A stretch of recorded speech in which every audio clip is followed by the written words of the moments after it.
মানুষ মারা যায়, আমরা দাফন করি, কবর দেই, মাটিতে শোয়া দেই। মাটির মধ্যে যখন দাফন করা হয়, কারো লাশ 3 দিন 4 দিন পরে ফুলে যায়, ফেটে যায়, পোকায় ধরে যায়। অথচ দুনিয়ার মধ্যে এই দেহের কত যত্ন নেই, তেল লাগাই, সাবান লাগাই। মারা যাওয়ার পরে যখন কবরে রাখা হয়, দেহটা ফুলে যায়, ফেটে যায়, পোকা ধরে যায়। 2-4 বছর পরে একেবারে হাড্ডিগুলা পর্যন্ত মাটির সাথে মিশে যায়। বোঝা যায় না এই জায়গায় কোনো মানুষকে দাফন করা হয়েছিল কিনা। গুটি কয়েক হাড্ডি অবশিষ্ট থাকে, তার চামড়া, গোস্ত, চোখ, কান, এই সৌন্দর্যের বস্তুগুলা একেবারে মাটির সাথে মিশে যায়। আল্লাহ তাআলা জানায় দেন, ও আমার গোলাম, মাটির সাথে মিশে গেল, তাতে কি? এতে তুমি বিনাশ হয়ে যাও নাই, ধ্বংস হয়ে যাও নাই।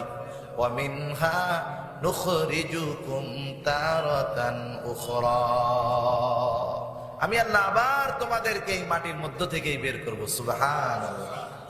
আল্লাহ পারবে না? নাস্তিকদের কথা হলো, এগুলা কিভাবে সম্ভব? একটা জিনিস বলেন তো, প্রথম বানানো সহজ নাকি বানানোর পরে ভাঙ্গা চুরে আবার বানানো সহজ? দ্বিতীয়বার বানানো সহজ, প্রথমবার বানানো কঠিন। যেই আল্লাহ প্রথমবার আমাদেরকে বিনা স্ট্রাকচারে, বিনা সূত্রে আল্লাহ তাআলা বানাইলেন, সেই আল্লাহ মৃত্যুর পরে মাটির সাথে পচে গলে মিশে যাওয়ার পরে আবার আমাদেরকে বানাইতে পারবেন কি পারবেন না? সেজন্য আল্লাহ জানায় দেন, ও আমার গোলামেরা, তোমরা চিন্তা করো কি? তোমাদের প্রতিটা মানুষ তো এমন কিছু কাল অতিবাহিত করেছো যেই মানুষগুলার দুনিয়ার মধ্যে কোনো অস্তিত্ব ছিল না, উল্লেখ করার মতো তোমাদের কিছু ছিল না। আল্লাহ তাআলা বলেন, হাল আতা আলাল ইনসানি হিনুম মিনাদ দাহরি লাম ইয়াকুন শাইআন মাযকুরা।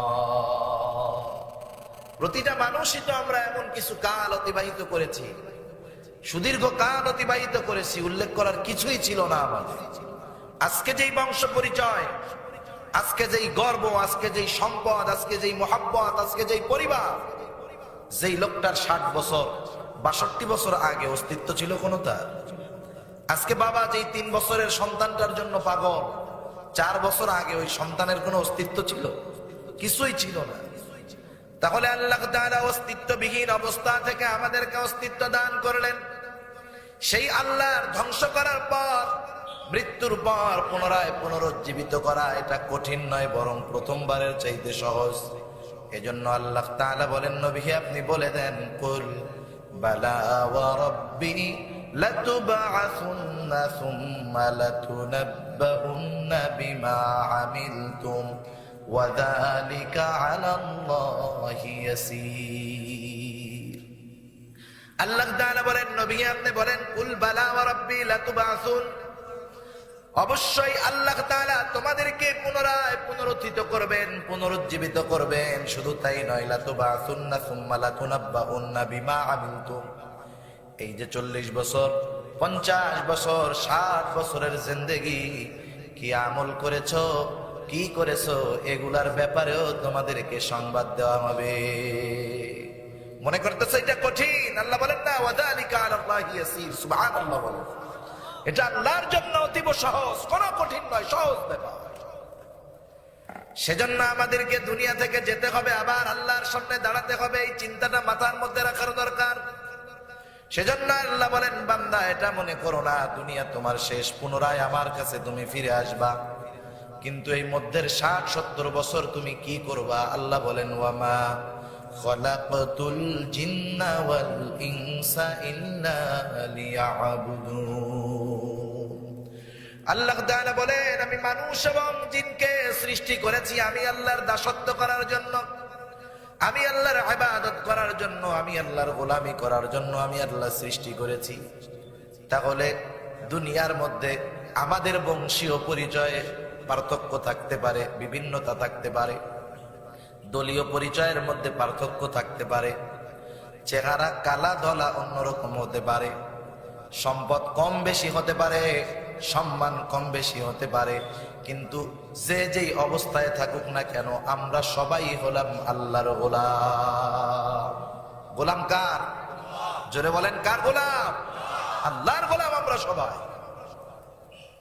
কোটি টাকার মালিকের প্রতি আল্লাহর যেই আদেশ, আমার প্রতিও সেই আদেশ।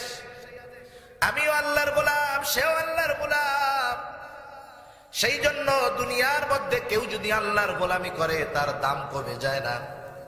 মানুষ যদি মানুষের গোলাম হয় দাম কমে যায়, কিন্তু মানুষ যদি আল্লাহর গোলাম হয়ে যায় দুনিয়ার মধ্যে আল্লাহ তাআলা তার দাম বাড়ায় দেয়। দুনিয়ার মধ্যেও সব জায়গার গোলাম সব রকম। যেমন আপনাদের বড় বাজার, বিয়ানী বাজার, বাজার ঝাড়ুদার লোক আছে না? ঝাড়ুদার লোক আছে, মালির কাজ করে, কেউ বা সুইপারের কাজ করে, কেউ বা আরো নিম্ন শ্রেণীর পেশায় নিয়োজিত, জুতা সেলাই করে, মুচি স্বাভাবিক মনে করে। কর্ম ছোট করে দেখতেছি না, আমি বোঝানোর জন্য বলতেছি।